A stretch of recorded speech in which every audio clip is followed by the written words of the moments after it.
গল্পের শুরু হয় মেলিড হানাকে দেখিয়ে, যে একজন চকলেটিয়ার এবং খুবই খুশি মনে চকলেট বানাচ্ছিল। বানিয়ে সে ভোরবেলা লাসওভার নামের শপের সামনে একটি বাক্সে চকলেটের ব্যাগ রেখে বেল বাজিয়ে পুরনো ব্যাগটি নিয়ে দ্রুত চলে যায়। এখান থেকেই বোঝা যায় হানা ওই শপের একটি অজানা চকলেটিয়ার, যে নিজের পরিচয় গোপন রাখতে চায়। শুধু এখানকার হেড শেফ মিস্টার কাঞ্জিই তাকে চেনেন। হানার বানানো পিওর চকলেট মিস্টার কাঞ্জির লাসওভারের সবচেয়ে জনপ্রিয় চকলেট সেট সম্পূর্ণ করে, যা মানুষ খুব পছন্দ করে। তাই হানা যখন রিভিউ পড়ে খুব খুশি হয়, কারণ তার চকলেট মানুষ খুব ভালোবাসছিল। এদিকে আমাদের মেল লিডের এন্ট্রি, তার নাম সোসুকে, যে ফুতাগো গ্রুপের সিইও। তাদের কোম্পানি জাপানের সবচেয়ে বড় চকলেট মেকিং কোম্পানি। কিন্তু সম্প্রতি সেলস অনেক কমে গেছে। তাই সোসুকে বোর্ড মেম্বারদের সামনে নতুন আইডিয়া উপস্থাপন করছিল। কিন্তু তার বাবা মিস্টার ফুজিওয়ারা, যিনি প্রেসিডেন্ট, তার আইডিয়ায় রাজি ছিলেন না। ঠিক তখনই একটি কলম পড়ে যায়। সোসুকে সেটা তুলতে গেলে তার হাত একজন অ্যাসিস্ট্যান্টের হাতে স্পর্শ করে। সঙ্গে সঙ্গে তার শরীরে অদ্ভুত প্রতিক্রিয়া শুরু হয়। সে প্যানিক করতে থাকে, হার্টবিট বেড়ে যায়। তাই কিছু না বলে দ্রুত মিটিং রুম থেকে বের হয়ে ওয়াশরুমে যায় এবং হাতগুলো খুব জোরে জোরে ধোয়া শুরু করে। এরপর আমাদের দেখানো হয় তার শৈশবের একটি স্মৃতি, যেখানে সে হাসপাতালে একটি মেয়ের সঙ্গে দেখা করতে গিয়েছিল। কিন্তু সে কে ছিল আর কি ঘটেছিল, যার কারণে সোসুকে এমন অবস্থার শিকার, তা আমরা পরে জানতে পারব। এরপর আসে সোসুকের কাজিন, যে এই কোম্পানির একজন ডিরেক্টর। সে সোসুকের কন্ডিশনের কথা জানে এবং এতদিন ধরে সোসুকের এই সমস্যা গোপন রাখতে সাহায্য করেছে। হানা মিস্টার কাঞ্জিকে ডিনারে আমন্ত্রণ জানায়। মিস্টার কাঞ্জি হানাকে খুবই যত্ন করতেন। হানা খুব কমই বাইরে যায়, মানুষের সঙ্গে মেশে না। তাই তিনি বলেন, এভাবে চললে তুমি খুব একা হয়ে যাবে। বাইরে যাও, মানুষের সাথে মেলামেশা করো। হানা বলে, তা হবে না আঙ্কেল, যতদিন আমার এই সুন্দর রান্নাঘর আছে যেখানে ইচ্ছেমতো চকলেট বানাতে পারি, ততদিন আমি ঠিকই আছি। মিস্টার কাঞ্জি তাকে ডক্টর আরিন নামের এক সাইকোলজিস্টের লেখা একটি বই দেয় এবং বলেন কাউন্সেলিং করে দেখতে। বইটিতে অনেক বিষয় আছে যা তার অবস্থার জন্য সহায়ক হবে। বিশেষ করে তার ছোটবেলা থেকে থাকা স্কোপোফোবিয়া, চোখের দিকে তাকাতে ভয়, ধীরে ধীরে ঠিক হতে পারে। এরপর আমরা 15 বছর আগের একটি ফ্ল্যাশব্যাক দেখি, যখন হানা সাহস করে একটি আন্তর্জাতিক চকলেট কম্পিটিশনে অংশ নিয়েছিল। জাজরা যখন তার চকলেট টেস্ট করছিল, তার সাথে কথা বলছিল, তখন সবাই তার দিকে তাকাতে শুরু করে। এতে হানার ভয় আরও বেড়ে যায়। তাই সে দৌড়ে বাইরে বেরিয়ে আসে এবং সিঁড়িতে বসে খুব আতঙ্কিত হয়ে পড়ে। তখন শেফ কাঞ্জি আসে, তাকে শান্ত করে এবং বলে তার বানানো চকলেটগুলো সবচেয়ে ইউনিক এবং সেরা স্বাদের। এরপর তিনিই তাকে লাস ওভারে কাজ করার অফার দেন। সেই থেকেই হানা তার সাথে কাজ করছে, লাস ওভারের অ্যানোনিমাস চকলেটিয়ার হিসেবে। 2 দিনের মধ্যে হানার জন্মদিন আসছে, আর সেদিনই ভ্যালেন্টাইন্স ডে। তাই মিস্টার কাঞ্জি তাকে হিরোর সাথে ডেটে যেতে বলেন। হিরো ছিল হানার ক্রাশ, যে তার অ্যাপার্টমেন্টের কাছেই থাকে এবং বার ব্রাশ নামের একটি বারের মালিক। কিন্তু হানা কখনো কথা বলার সাহস পায়নি। মিস্টার কাঞ্জি তার জন্মদিনে CLLO রেস্টুরেন্টে আসতে বলে এবং এরপর বারব্রাশে গিয়ে হিরোকেও ডেটে যেতে বলে। হিরো আর হানার দেখা হয় নাটকীয়ভাবে। একদিন বারব্রাশের কাছে হানা একটি দুর্ঘটনা থেকে বেঁচে যায় এবং সে সেই মানুষটার ক্যান্ডো স্যুটে লেখা নাম দেখে, হিরো। এরপর সে ক্যান্ডো ক্লাসে ভর্তি হয় এবং বহুবার তার সাথে প্র্যাকটিসও করে। তবে কখনো মুখ দেখায়নি, কারণ সে কারো চোখের দিকে তাকাতে পারে না। এভাবেই হিরো তার ক্রাশ হয়ে ওঠে। এদিকে সোসুকে তার সাইকোলজিস্ট ডক্টর আরিনের কাছে আসে। তিনি বলেন সোসুকে সম্ভবত OCD আছে, কারণ এই সমস্যা তার দৈনন্দিন জীবনে বাধা দিচ্ছে, এমনকি সে কারো হাতও স্পর্শ করতে পারে না।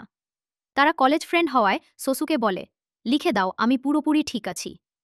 ডক্টর আরিন বলেন, থেরাপিতে অংশ না নিলে আমি তা লিখে দিতে পারবো না। থেরাপি গ্রুপে আরও অনেক মানুষ ছিল, যারা নিজেদের সমস্যা শেয়ার করছিল, কিন্তু তাদের নাম কেউ জানে না। সোসুকে অবশ্য এসব বোকামি মনে করছিল। এভাবে হানার জন্মদিন এলো। বহুদিন পর সে কোনো পাবলিক জায়গায় যাচ্ছিল। ড্রেস পরে রেস্টুরেন্টে এলেও মানুষ দেখে সে খুব প্যানিক করতে থাকে। টেবিলে বসে মিস্টার কাঞ্জির অপেক্ষা করছিল, কিন্তু ওয়েটার তার দিকে আসতে দেখেই সে বাইরে চলে আসে। ঠিক তার চলে যাওয়ার পরই হিরো সেখানে এসে টেবিলে বসে। হানা মিস্টার কাঞ্জিকে ফোন করে জিজ্ঞেস করে তিনি কোথায়। তিনি বলেন, এটা তোমার জন্য সারপ্রাইজ, তোমার ডেট এসে গেছে, সে খুব শিগগিরই তোমাকে কল করবে। হানা ভেতরে তাকিয়ে হিরোকে দেখে ভয় পেয়ে যায়, বলে, আমি পারবো না আঙ্কেল, দয়া করে তাকে না করে দিন। তিনি বলেন, ডেটে চোখে চোখ রাখার দরকার নেই, শুধু গিয়ে বসো, বাকি সব তুমি নিজেই ঠিক করে নেবে। কিন্তু হানা সাহস করতে পারে না। সে দেখে তার ড্রেস ও ওয়েটারদের ড্রেস একই রকম, তাই মুখ ঢেকে সেখান থেকে বেরিয়ে আসে। কিন্তু সে নিজের কোট ভিতরে ফেলে আসে। কোট আনতে না গিয়ে সে সরাসরি লাস ওভারে চলে যায়। কিচেনে গিয়ে দেখে কেক বানানো আছে। সে মিস্টার কাঞ্জিকে ডাকতে থাকে, কিন্তু সাইডে তাকিয়ে দেখে তিনি পড়ে আছেন, অচেতন। হানা তাড়াতাড়ি অ্যাম্বুলেন্স ডাকে, কিন্তু তাকে বাঁচানো যায় না। হার্ট অ্যাটাকে তিনি মারা যান। এতে হানা ভীষণ ভেঙে পড়ে, কারণ তার সবচেয়ে কাছের মানুষ ছিলেন মিস্টার কাঞ্জি। এদিকে শোসুকের বাবা তাকে ডাকেন এবং একটি কাজ দেন, লাসোভার অধিগ্রহণ করার, কারণ ব্র্যান্ড ভ্যালু খুব বেশি, বিশেষ করে তাদের রেনবো পেট চকলেট সেট। তারা আগেই মিস্টার কাঞ্জিকে চিনতেন এবং তার স্ত্রী এখন আর্থিক সমস্যায় আছেন। তাই আর্থিক সাহায্যের বদলে ফুতাগো গ্রুপকে ১.২৫% শেয়ার দিয়ে লাসোভারের ৫১% স্টেক বিক্রি করে দেন। ফলে শোসুকে এখন লাসোভারের ম্যানেজিং ডিরেক্টর হয়ে যায়। তারপর বাবা তাকে লাসোভারের সমস্ত রেসিপি সম্পর্কে জানার দায়িত্ব দেন। সবকিছু চূড়ান্ত হয়ে যায়। ফুতাগো গ্রুপ লাসোভার অধিগ্রহণ করে। এদিকে হানা এখনও খুবই দুঃখে থাকে। সে মিস্টার কাঞ্জির কথাগুলো মনে করে যখন তিনি বলেছিলেন যে তাকে কাউন্সেলিং করানো উচিত। তাই সে তাদের দেওয়া বই থেকে সাইকোলজিস্ট ডক্টর অ্যারিনকে নিজের কন্ডিশনের ব্যাপারে ইমেল পাঠায়। সে জানায় যে এখন সে এমন জীবন আর কাটাতে চায় না, তাই সে কাউন্সেলিংয়ের জন্য আবেদন করে। এরপর আমাদের একটি ফ্ল্যাশব্যাক দেখানো হয় মিস্টার কাঞ্জি এবং হানার। ১৫ বছর আগে ওই আন্তর্জাতিক প্রতিযোগিতায় হানার সঙ্গে দেখা করার পরই হানার মা মারা যান। তখন হানা একদম একা হয়ে যায়, কারণ তার পরিবারের কেউ বেঁচে থাকেনি।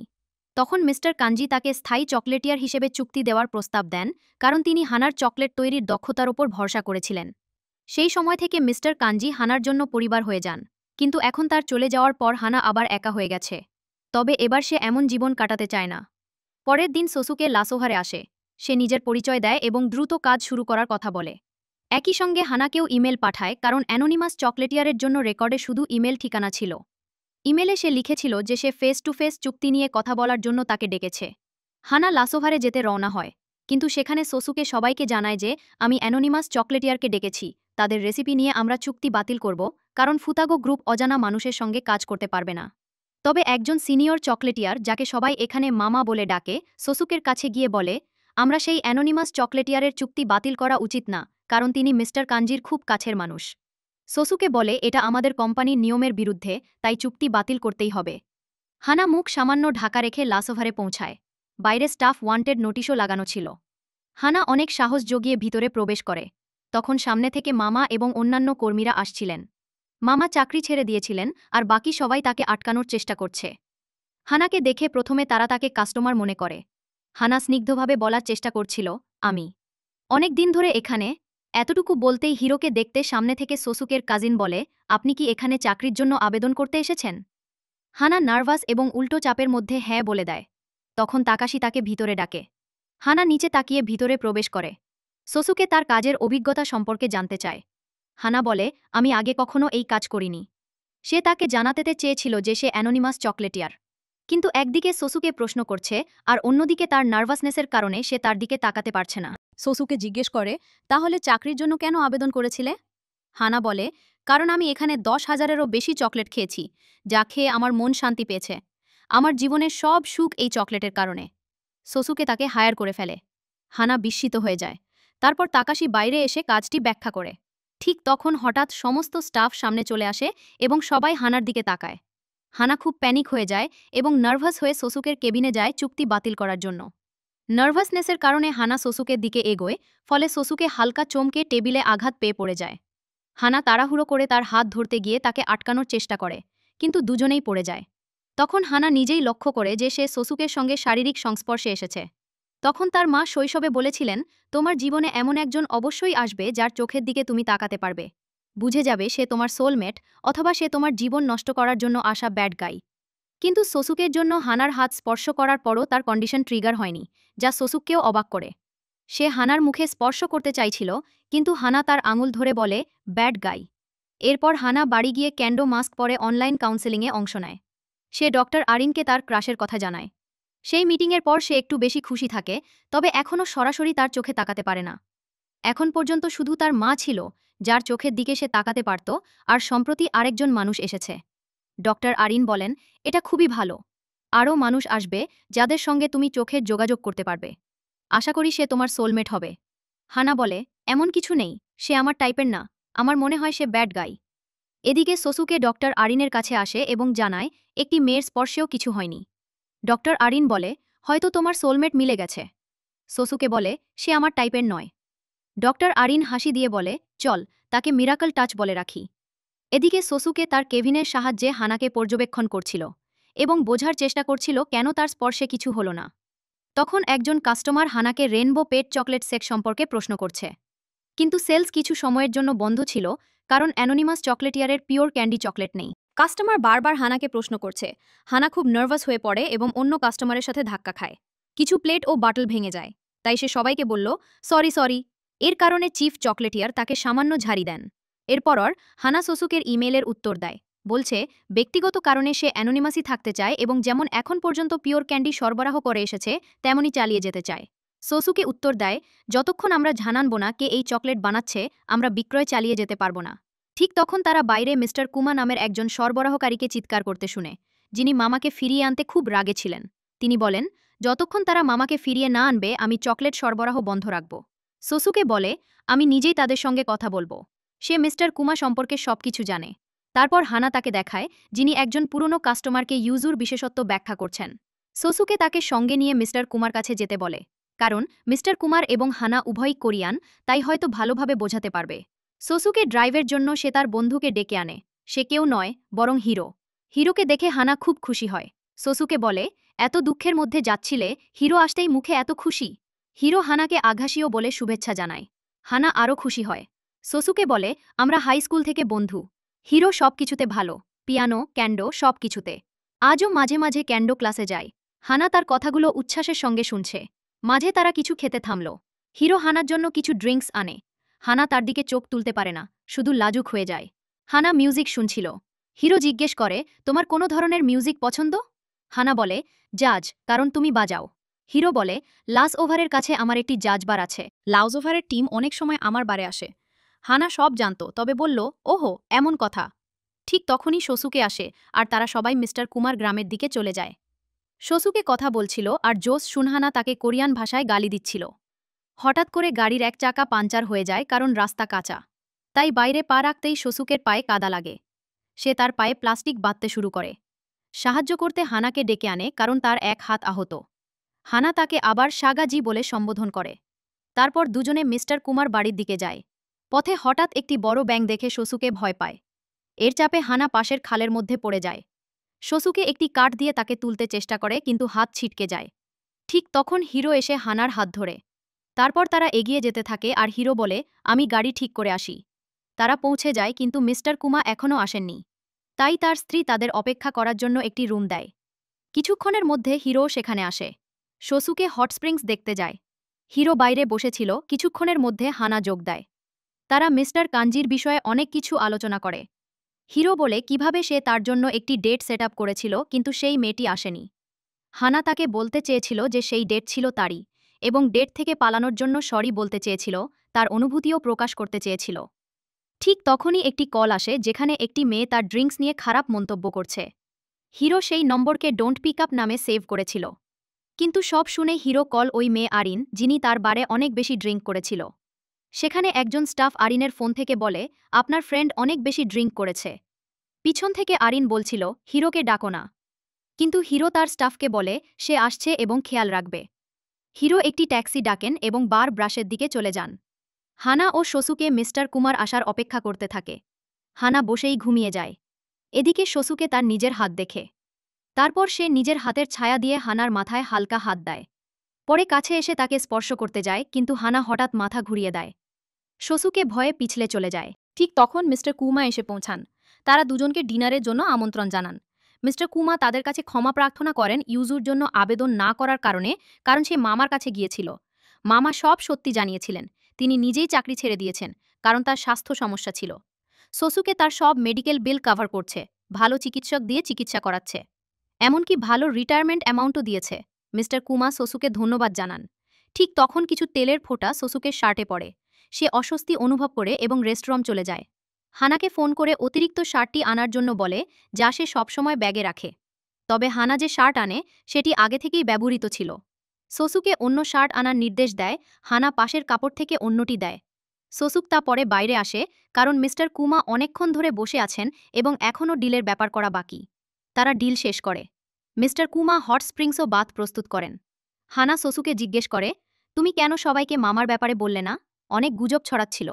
শোসুকে বলে, মামা আমাকে প্রমিস করেছিলেন কাউকে তার স্বাস্থ্য সম্পর্কে জানাবো না। তিনি চাইছিলেন না বাকি সবাই অসুবিধায় পড়ুক। হানা বলে, কেন এমন প্রশ্ন করলাম জানি না, তবে তুমি তার সিক্রেট রাখলে। মনে হয় মামারও ভালো লাগবে এ শুনে। সবারই কিছু না কিছু সিক্রেট থাকে। সসুকে বোঝে এবং অ্যানোনিমাস চকলেটিয়ারকে ইমেল পাঠায় ক্ষমা চেয়ে, কারণ সে বুঝতে পেরেছে তার ব্যক্তিগত কোনো কারণ আছে অ্যানোনিমাস থাকার।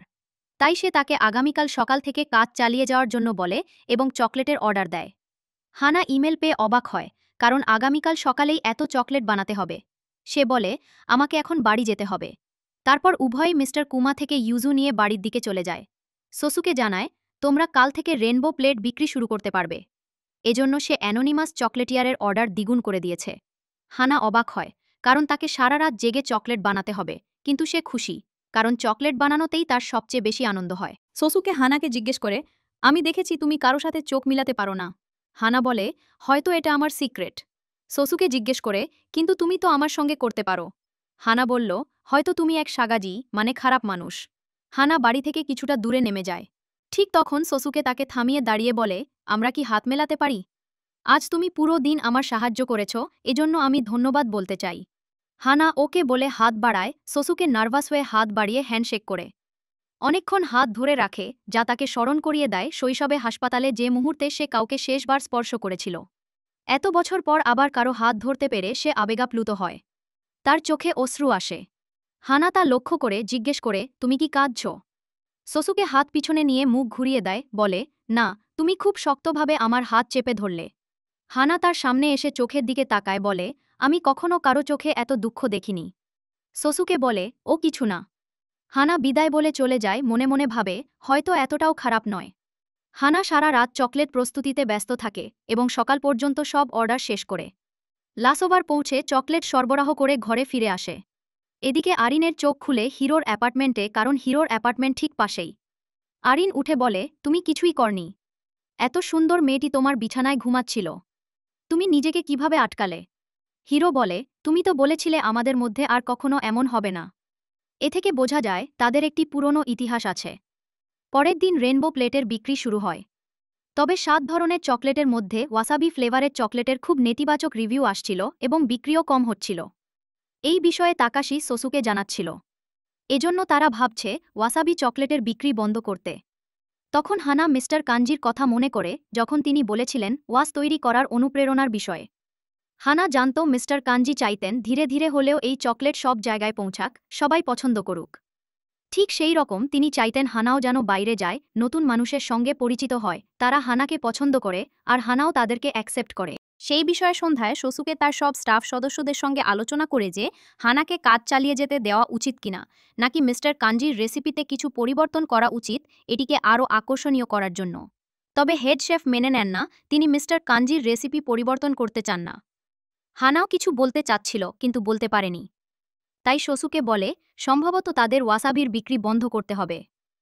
হানা রাতে বাড়ি এসে ডক্টর আরিনের সঙ্গে কথা বলে, আজ আমি সবাইকে সামনে কিছু বলতে চেয়েছিলাম কিন্তু পারিনি। আরিন বলে, তুমি উন্নতি করছো কারণ তুমি চেষ্টা করেছ।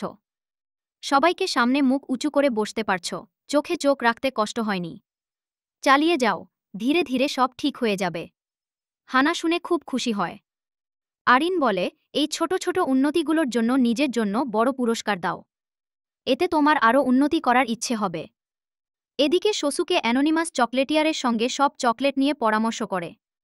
হানা যা আজ সবাইকে বলতে চেয়েছিল তা সে ইমেলে লিখে পাঠায়, যে সব চকলেট শুধু একটু আলাদা স্টাইলে তৈরি করতে হবে। উপকরণ একই থাকবে, শুধু তাদের পরিমাণ পরিবর্তন করতে হবে। হানা সব নতুন ফ্লেভার চকলেট বানায় এবং পরের দিন সকালে লাসোভারে পৌঁছে দেয়, যাতে সসুকে, হেড শেফ এবং অন্যান্য চকলেটিয়াররা পরীক্ষা করতে পারে। সবাই এটি খুব পছন্দ করে এবং টেস্টও অনেক উন্নত হয়েছে। হেড শেফ বলে, অ্যানোনিমাস চকলেটিয়ার জিনিয়াস। হানা শুনে খুব খুশি হয়।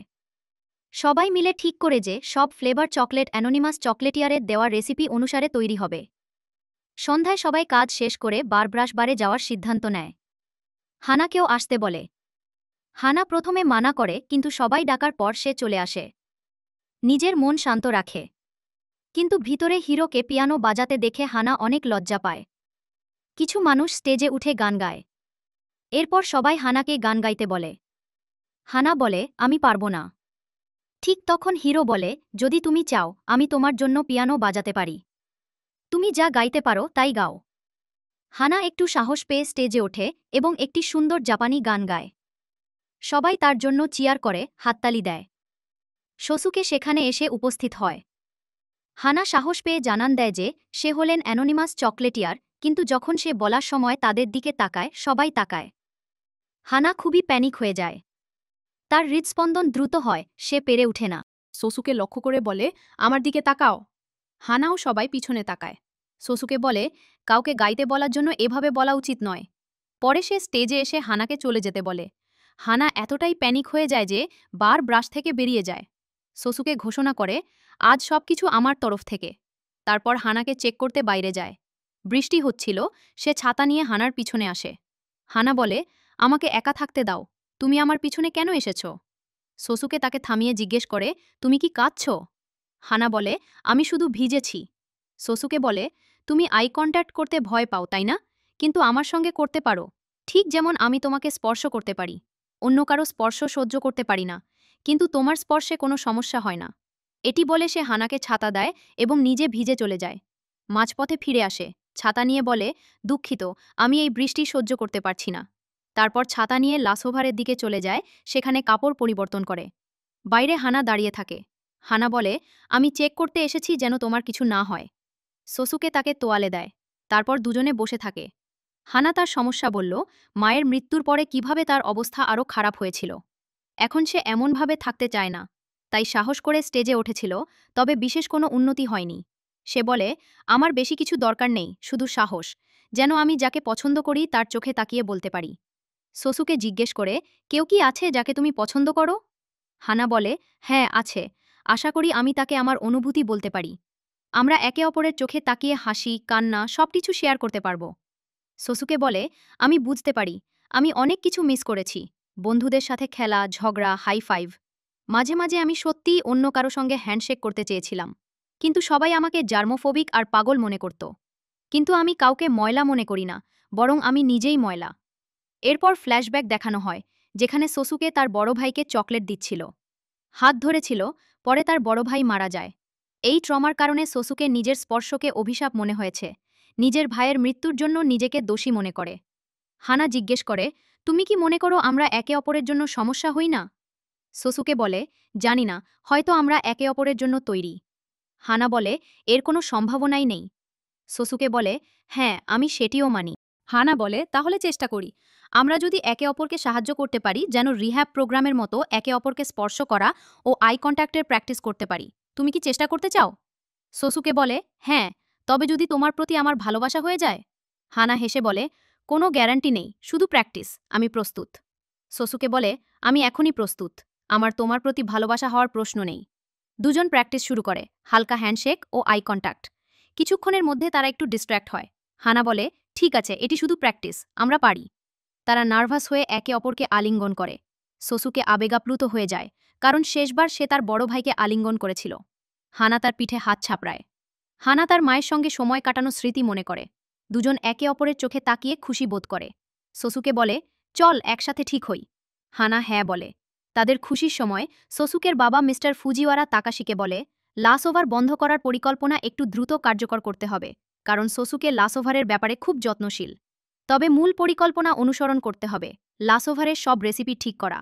এরপর লাস ওভার বন্ধ করার পরিকল্পনা ছিল। পরের দিন সোসুকে গ্রুপ থেরাপিতে থাকে, যেখানে আরও কিছু মানুষ যোগ দিয়েছে।